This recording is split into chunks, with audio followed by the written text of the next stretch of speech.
Tämä on meidän budjetti. Ja tämä tehdään kerran vuodessa. Sehän menee niin, että me laaditaan tää budjetti, palkankorotus, vara, ja sitä nyt ei ole tässä. Jos mä olisin laskenut tän tai rakentanut, tai no kyllähän mä olen ollut tässä mukana. Vaan se olisi ihan joku muu budjetti. Jos mä lupaisin sulle nyt tässä saman tien palkankorotuksen, niin mun pitäisi mennä mun esimiehen juttusille, ja tämä budjetti, sillä ei tekisi enää mitään. No ei, mulla ei ole sitä budjettia, koska sitä ei ole enää olemassa. Aha. Pomo soittaa. Jota mä otan tän. Joo, jengi on ihan innoissaan tästä budjetista. Joo. Ei mitään muutoksia.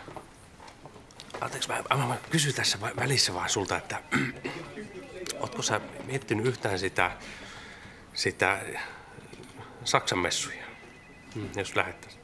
Toimitan saman tien. Joo. Selvä, kiitos. Juu, nähdään. Juu, hei.